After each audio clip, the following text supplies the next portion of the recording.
Yan lang nga kasi siguro, total hindi naman si Yami talaga ang involved dyan sa usapin. Hindi siya yung nagmarites. Siguro mas maganda, ni-reach out mo na si Yami. Kung sabihin na lang na kung hindi mo kaya tong i-manage, i-dissolve mo. Yun lang yung ang akin masasabi doon. Kasi, pero sabi naman ni Berador, mapapanood niyo po dyan na kapag hindi siya mag-PPM, halimbawa mayroong mga report sa kanya ng gano'n, may mga problema ng ganyan, hindi siya para mag-PM doon sa isang tao. Pero kung tutuusin talaga, hindi mo rin naman din dapat talagang i-PM na si Yang Mi dahil hindi naman talaga si Yang Mi ang nagmarites. Shout out pala sa'yo, Berador. Before ka mag-open ng forum, ayaw mag-talk kayo, Berador, ha? Tandaan mo naman doon. Before ka mag-open ng forum sa iyong live, you must ask first, okay? Kung ikaw ay presidente ng isang grupo, ng isang reactors, okay? Kung may utak ka, dapat, kung gusto mo yung tahimik na community, gusto mo pala pagbangga-banggain ng bawat mga supporters. Of course, masisettle here in private. Bakit mo usapan into public? What is your purpose? Gumagamit ka ba ng utak mo? Ayan, may galab shoutout, isang magandang gabi, isang magandang araw po sa ating lahat. At nakikita nyo sa ating thumbnail, tayo rin po ay makikireact. Ito po ay patungkol kay Berador at kay Yang Mi. Usapin sa group chat, nalala ko yung group chat na noon, yung noon na inisyuhan ako na di umano. Ako raw ay nakikipagsabwatan kay Salcedo. Diyos ko po Ginoo. Kahit kailan, hindi ko nakakausap si Salcedo. Alam ng Panginoong Diyos yan. Pero hindi yan ang topic natin. Ang topic natin ay patungkol kay Yang Mi at kay Berador na di umano ay pinagchichismisan si Kalinga Prab sa group chat. Ayan, Pero bago natin iparinig ang kay Berador, dito muna tayo. Iparirinig muna natin yung sagot ni Yang Mi sa unang live ni Berador. Nakailang live na kasi si Berador Ito muna, bago natin pakinggan. Ano ba yung tinalakay ni Berador? Yun, usapin sa group chat. Ayun, ang sabi ni Berador, hindi raw siya mag-PPM. So dinala agad niya sa kanyang live. Ni-live na agad. Ang tanong, si Yang Mi ba ang may pagkakasala? Si Yang Mi ba ang nagchismis? At kay Yang Mi, si Yang Mi ang napuruhan. Si Yang Mi ang kay Yang Mi ini-address. Pero bago yan, ito muna, pakinggan muna natin. Pakiclick guys sa thumbs up ng Sagad na Network sa panlasa po ng YouTube. Ayan. So, shout out pala sa'yo, Berador. Before ka mag-open ng forum, ayaw mag-talk kayo, Berador, ha? Tandaan mo naman doon. Before ka mag-open ng forum sa iyong live, you must ask first, okay? Bakit, ano yung purpose mo? Bakit mo nilabas ang mga usapan si GC? Kung ikaw ay presidente ng isang grupo, ng isang reactors, okay? Kung may utak ka, dapat, kung gusto mo yung tahimik na community, gusto mo lang pagbangga-banggain ng bawat mga supporters. Bawat mga supporters, gusto mo pagbangga-banggain ng away-away. Ikaw mismo ang gumagawa ng gulo. Kung hindi yan pinapalabas, usapan ng tahimik, of course, masisettle here in private. Bakit mo usapan into public? What is your purpose? Gumagamit ka ba ng utak mo? Kung ikaw ay may utak daw, Berador, gumagamit ka ba raw ng utak mo? Yun ang tanungan ni Yang Mi. At yun na nga, usapin sa loob ng group chat, bakit inilabas, ano yung purpose, ano yung motibo. Usapin sa loob, inilabas, kaya raw nagkakagulo-gulo kasi pinagbabangga-bangga. Ano pa man yan, nireaksyonan, dinala, kinaladkad sa social media. Tama po ba o mali? Pwede po kayo mag-comment. Na usapin sa group chat ay agad po ay itinapik. Sabi natin, dinala, agad ay nilabas. So, President, ayun nga, yung sumpat ni Yang Mi, parang ang gusto mangyari ni Yang Mi, hindi na dapat ilabas. Pag-usapan na lang, mag-chat, mag-usap sila. And ito, ang tanong muna, si Yang Mi ba ang isa doon?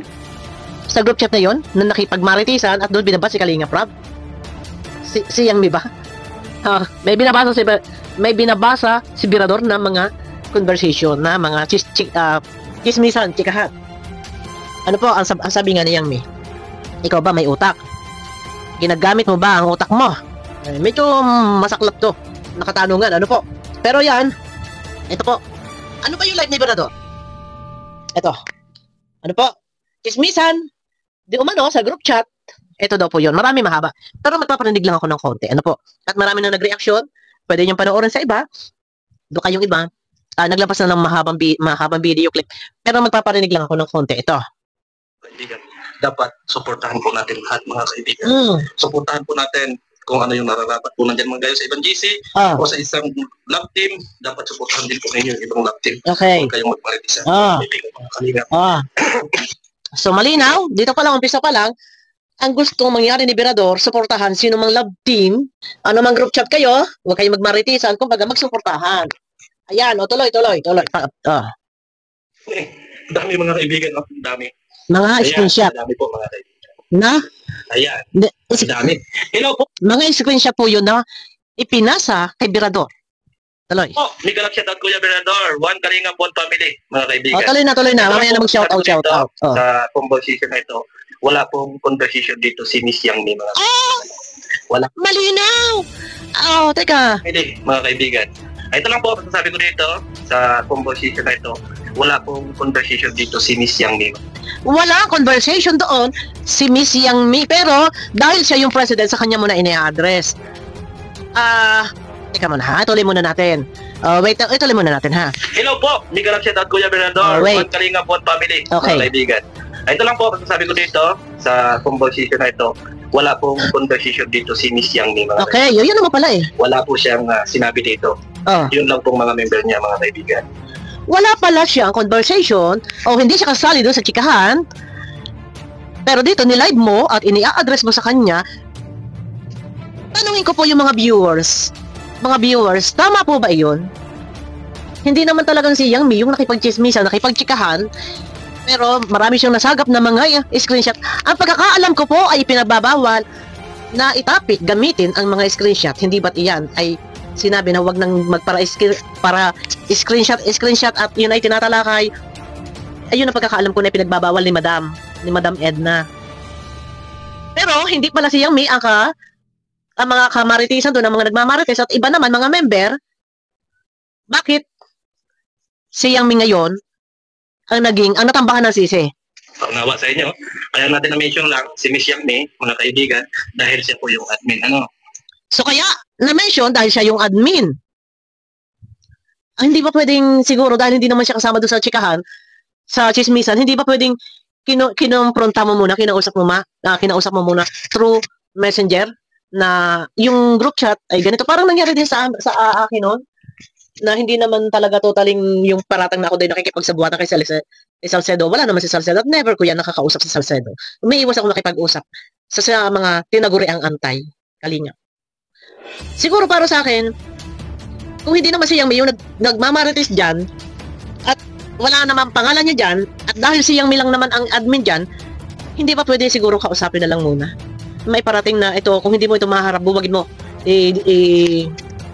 i-rack mo o tawag doon, i-dissolve mo ang group chat na ito. Kung hindi mo mababantayan at puro katoksikan lang naman din ang pinagagagawa doon ng mga member, hindi ba pwedeng ganun muna sana siguro yung nangyari? Para hindi nagkalaot-laot. Ano po, tuloy. Paliwanag. Siya po yung admin, pero wala po siyang sinabi doon. Paliwanag, hindi siya admin, siya po ang admin pero wala siyang sinabi. So kanino? Anong nangyari nga kasi si Yang May talaga ang mapuputokan dito kasi yung mga member diyan, kahit mabigkasin yung pangalan, hindi sila kilala ng viewers. Gayong natapik mo nga diyan na live mo, nandito na sa live mo, kahit banggitin natin ang mga pangalan ng members, hindi naman talaga sila kilala ng viewers. Pero ang isa diyan sa higit na mamamarkahan ay kung sino yung kilala, kung sino yung admin, kung kanino yung group chat. So, walang iba kundi si Yang May. So, si Yang May talaga dito ang mapuputokan dahil kung sana ay nag-reaction, ito hindi sa sinasalungat ko, kung sana nag-reaction si Birador, hindi na niya sinama si Yang May. Isang beses mo lang na bigkas, okay na yun, enough na yun. Kung sinabi mo na, guys, paglilinaw po, iko-correct ko lang. Ito po ay group chat kung saan nandun si Yang May, pero hindi naman po kasama si Yang May dyan sa chikahan, mga member lang po. So, dapat enough na yun yung pagbigkas mo. Pero napaulit-ulit mo na bigkas yung pangalan ni Yang May. Dahil siya yung admin, dapat ang ni-reaction na lang kung sino na lang talaga yung nag-uusap-usap. Or kontakin si Yang May. Kung hindi mo to maaasikaso, mahaharap at nagiging salaw-saw na, siguro i-dissolve mo yung group chat na yan. Dapat gano'n na tuloy. Na laban dito sa Kalingap or kay Kalingap Rap, yun lang pong member, mga kaibigan. Malinaw, bandar Para mas malinaw. Okay. Ito. Siguro para sa akin, kahit ito ibinigyan natin ng explanation na kapaliwanagan na sinabi ni Birador na malinaw na hindi talaga si Yang May ang nagchismisan doon at mga member, pero sa paningin, sa pandinig ng mga tao ay negative pa rin pag si Yang May ang napag-uusapan. No, kay Yang May matatambak ang sisi. Yon, tuloy. Para mas malinaw. Shout out po. Okay. Ayan, nagagalit na pala sila doon sa GC nila, mga kaibigan. Nakatanggap siya ng maraming screenshot. Nagalit na. Si Birador. Ayaw magalit. Tuloy talaga. Nagawin din ng maritisan. Maritisan daw.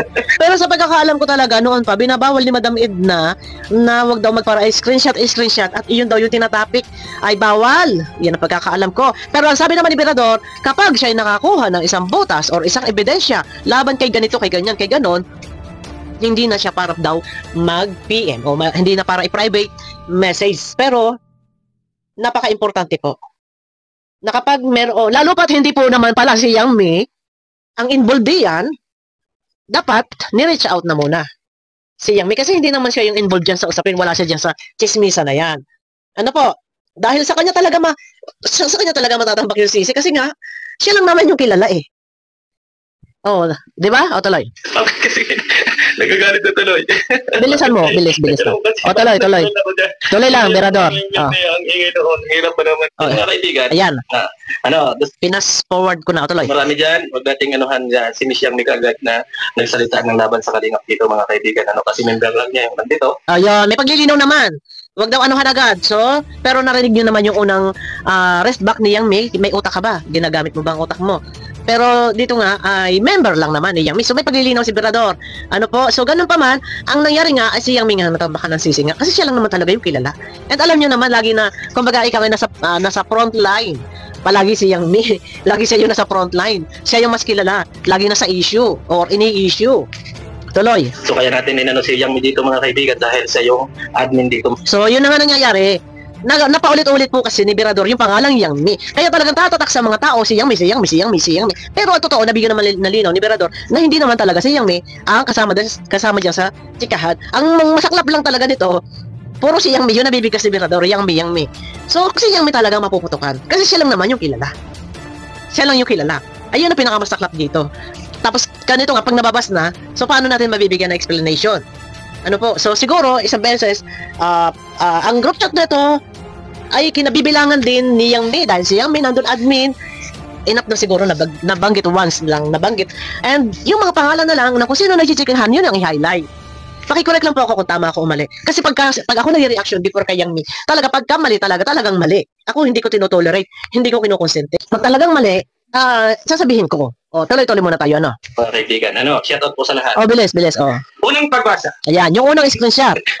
Bilis na. Sa live mo. Medyo maraming mga palamuti si Birador.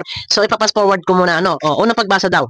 Yung mga sabi kasi dito, mga kaibigan. Ayan, go. Hinihikayat nila yung mga members na isa lang ang manood. Isang member lang. Hindi mag-count sa live ni Kalinga Pro. So, hinihikayat nila yung ibang member na isa lang yung manood para hindi counted na kapag lahat manood kasi lahat, syempre, counted sa live ni sa bilang ng views. So, isa lang ang manonood at yung isang iyon ang siya mag-update, magbabalita sa group chat. Ganun ba? Sa premiere. Sinasabi dito, isa lang ang sumilip sa live at balitaan nyo kami. Ibig sabihin, ang pinakang issue dito, mga kaibigan, ay bakit ang hihikayat sila na hindi panoorin yung premiere ni Kalinga Pro. So, ito yung number one, na sila ay nagkakaisa or hinihikayat. Sino? O hindi naman si Yang Mi. Member. So, dapat pangalanan. Sila yung reaksyonan. So, hinihikayat ng isa doon sa member na isa lang ang manonood kung ilan man sila. Halimbawa, 30. Sa 30 member, isa lang ang manonood at babalitaan na lang or i-screen record, lalapag na lang doon para updated. Para nga naman, kung yung 30 na member, lahat ay manonood, so counted pa nga naman. So, ganun ang tema, ang sistema, ang gusto mangyari ng member. Isa lang ang manonood, and then mag-update na lang. So, doon, parang hinihikayat na huwag nang suportahan, huwag nang panoorin ang upload video or premiere ni Kalinga Prab. Na ito yung hindi nagustuhan ni Birador at ito ay na-broadcast na nga niya. Siniwalat na niya itong mga ganitong usapin. Diba? Yun. Isang butas po yun, mga kaibigan. Okay, next. What happened na nandito tayo sa Kalingap? Bakit tayo, mga kaibigan? What happened na nandito tayo sa Kalingap? What happened? Bakit nandito tayo sa Kalingap na pinopromote na wag nang panoorin o suportahan ang upload video, premiere or live ni Kalinga Prab? So, yun po yung nilalaban ni Birador. So, ano nga ba ang silbi na nandito pa sa Kalingap at hindi rin lang naman pala susuporta at ayaw na or hinihikayat or ikinakampanya na wag nang panoorin? Bakit nga ba nandito pa sa Kalingap? So, direct to the point tayo. Kung ganon din lang naman, lumabas na lang po sa Kalingap. Iyan lang po ang aking masasabi. Hindi na po kailangan paghabain pa. Kung hindi rin lang naman po kayo interesado at ikinakampanya, pinapanawagan na wag nang panoorin ang upload video or live ni Kalingap Rab premiere, ay bakit pa po hindi na lang umalis? Bahala na kayo kung saan nyo gusto pumunta. Yun lang po yung aking masasabi. Alis na lang sa Kalingap. Kung hindi rin lang naman, manonood or susuporta na kahit naman po ako in-issue din po before. Ako daw po ay nakikipagsabuatan kay Salcedo. Pero ako po ay nanonood pa rin. Hindi po ako nagbabago. Kung sila man ayaw nila ako ni Kalingap gumamit, mag-reaction ng video niya, ako naman po ay hindi nagtatampo. Nandiyan pa rin po ako bilang ako po ay nire-recognize at kinikilala pa rin po ni Kuya Bal. Tuloy po ang aking panonood. Ngayon kung ayaw nilang manood, layas na. Alis na sa Kalingap. Para tapos po yung usap. Yun lang po yung masasabi ko pagdating sa bagay na yan. Tuloy, ano yung ikalawang butas? Ano po? Hindi ganun ang hihikayat na huwag panoorin. Oh. Or isa lang ang manood doon sa premiere ni Kalingap Rab. What happened to you, mga kaibigan, mga kalingap? Oh. Sabi pa dito, maghintay talaga yung si sponsor para mapabahayan si CJ. Sabi dito, ang sabi pa daw doon, ay maghintay pa talaga iyan ng sponsor para mapabahayan si CJ. Sino yun? Si Krista. Si Krista ba yun? Initial niya. Christine Jane ba? So, maghihintay pa raw ng sponsor para daw mapabahayan si CJ. Si Christine J ba? Ano bang pangalan ni Krista? Ang alam ko, Christine Jane. O, tuloy. si Kalingap Rab, mga kaibigan, ay hindi makapagpabahay kung walang sponsor, kaya wala pang bahay si CJ. Sabi, yun nga eh. Tapos nanalo pa sila sa Family Feud ng namigay pa ng 2K, tapos wala sa line-up si Krista. May nasa line-up na po sa mga kaibigan. So hindi pa raw naka-line up? Wala pa raw sa line-up si Krista. Yan, sagutin lang po natin sila. Nasa line-up na po sa pagpapagawa ng bahay si Krista. So malinaw naman, dito sinasabi ni Birador na naka-line up na si Krista para pagawa ng bahay. Pero ayon doon sa mga nagmaritisan, ay maghihintay pa raw ng sponsor si Rab para daw mapabahayan si Krista. Pero sabi naman ni Birador, naka-line up na po si Krista para pabahayan. Ayan po, malinaw na po. Tuloy muna tayo. Sa mga kaibigan.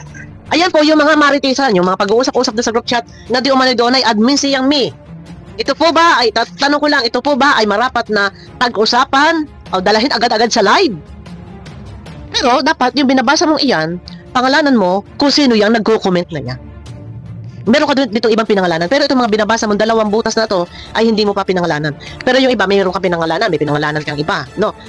Yung una, ang nababanggit mo ay si Yang Mi. Siyempre, ang iisipin talaga ng tao, ang mamamarkahan ng tao dito ay si Yang Mi. Ano po? Ano sa palagay ninyo? Si Yang Mi talaga. Kahit man ako, nung napanood ko to, ang sumagi sa isip ko, si Yang Mi talaga. Grupo ni Yang Mi o sila Yang Mi? Pero sabi nga ni Yang Mi, marapat ba nadalahin ang pag-uusap na yan agad-agad o mismo ultimatum, antimano sa live, agad i-broadcast sa live na pwede naman muna i-reach out siya dahil total hindi naman talaga siya involved sa mga ganong usapin. So ang tanong kay Birador, ikaw ba ay may isip? Ginamitan mo ba ng isip? Tuloy. So kung walang sponsor, never talagang magkakaroon ng bahay si Krista. Magkakaroon po mga kaibigan, mga kalingap. Ayun. Ang sabi doon, so kung walang sponsor, never talagang magkakaroon ng bahay si Krista. Kaya sinagot ni Birador, magkakaroon po mga kaibigan ng bahay si Krista. Ng bahay si Krista, mga kaibigan. Yan ang sagot ni Birador. Yan. Tayong magmadali sa mga next.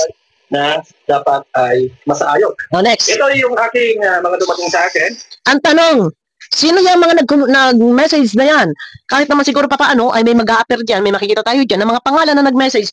Sana yan, mga sa dalawang yan, pa lang, ay marami daw po pero sa dalawang iyan, dapat ay napangalanan mo na agad kung sino sila. Kasi talagang tatanim sa isip ng tao, si Yang Mi talaga. Kasalanan ni Yang Mi to. Dahil group chat ni Yang Mi, or si Yang Mi nandoon sa group chat na yun, admin siya, so kay Yang Mi talagang tambak dito na sisi. Kaya si Yang Mi, medyo talagang umalma siya o tuloy. At wala naman talaga dito mga kaibigan na masasabi natin na si Yang Mi ay makipag-cooperate. Ayun, Yang Mi na naman. So yun na, yun lang paririnig ko. Yung gusto makapanood po ng kabuuan video, puntahan nyo po dito kay Birador para mas maintindihan ninyo at kayo mismo makasaksi. Dahil dito, yung unang pagbasa at ikalawang pagbasa, wala pa siyang binigkas kung sino yung nag-message na yun doon sa group chat. Pero makikita naman natin ito kung may pangalan yun, no? Dapat binasa mo na. Pero dito may mga binasa pa rin iba. May nababanggit siyang Rhea, yung mga ganon.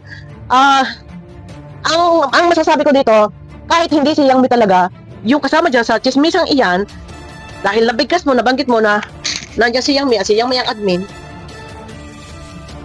At nakailang bigkas ka rin, mula umpisa ng yung vlog, nakailang bigkas ka na, Yang Mi. Isa lang ang sisiksik sa isip ng tao. Ang mangyayari nito, kasalanan ng lahat, tambak lahat kay Yang Mi. Yun ang mangyayari. Kako pag nag-reaction ako kay Yang Mi. Pag nag-reaction ako kay Yang Mi talaga ha. Pag mali ka. Ganyan ako pag nag-reaction. Pag mali sasabihin ko, hindi ko to tolerate. Nabasa na napangalanan. Pero yung mga karugtong nito, mga napangalanan naman yung iba. Pero sa umpisa pa lang talaga, Yang Mi. Kaya, sa umpisa pa lang, alam na ng tao na grupo ni Yang Mi. Group chat ni Yang Mi. Ano yun? So, ang akin lang dito, siguro, para sa akin, total hindi naman si Yang Mi yung involved dyan. Siguro para sa akin, ni-reach out. Kinausap si Yang Mi, bakit ganito, hindi mo kayang i-handle to. I-dissolve mo to, sunugin mo to kasi puro katoksikan yung ginagawa nila. Ganun lang dapat din. And hindi naman din talaga si Yang Mi talaga yung involved. Dapat ang na-highlight talaga dyan is yung mga pangalan. Kung maaari, pag in-screenshot mo naman na ganun, may kasama naman mga mukha-mukha, ilabas ninyo. Walang problema yung proof yun, ebidensya, na hindi tayo gawa-gawang kwento. Kaya tayo gumagamit ng ganun. Di ba? Yun lang yun. No. So, ayun na. At sa akin lang naman, pwede nyo pong panoorin yung kabuuan video dito. At may mga pinangalanan din naman pong iba. Kaya nga lang, malayo. So, ilang oras to? 1 hour. Napakahaba po, hindi natin kaya ito tapusin. At mas marami pa nga ang aking kuda kaysa sa i-play yung video. So, abutin tayo dito na 4 hours. 4 hours bago matapos. Yan lang akin siguro. Total, hindi naman si Yang Mi talaga ang involved dyan sa usapin. Hindi siya yung nagmarites. Siguro mas maganda ni-reach out muna si Yang Mi. Kung sabihin na lang na kung hindi mo kaya itong i-manage, i-dissolve mo. Yun lang yung ang akin masasabi doon. Kasi, pero sabi naman ni Berador, mapapanood niyo po dyan na kapag hindi siya mag-PPM, halimbawa may mga reports sa kanya ng gano'n, may mga problema ng ganyan, hindi siya para mag-PM doon sa isang tao. Pero kung tutuusin talaga, hindi mo rin naman din dapat talagang i-PM na si Yang Mi dahil hindi naman talaga si Yang Mi ang nagmarites. No? Ano sa palagay nyo guys? Ayan, ako naman kasi, sabi ko nga nung nag-reaction ako kay Yang Mi, pag mali-mali talaga. Opinion ko yun. Pero dito, siguro, wala naman ako nakita na si Yang Mi mismo ang nag-chismis o nag-chismis, wala ako nakikita. At malinaw naman na sinasabi ni Berador na wala doon si Yang Mi sa chismisan. So, ayun na, medyo nabigla, nakakabigla. At sabi nga ni Yang Mi, ginabitan mo ba ng utak ito? O bakit nga daw dinalagad sa labas, sa social media? Abangan nyo ko guys! Sa aking next video at ang kabuuan video po ay mapapanood nyo sa live ni Berador na may title na anong sagot. Ayan, marami na po siyang live si Berador, pero yung para mapapanood nyo po ang kabuuan video, maaari nyo pupuntahan sa kanyang YouTube channel. Ayan, abangan nyo ko guys sa aking next video. Pakiclick naman po ng thumbs up nang sa ganun iswa sa palasa po ng YouTube.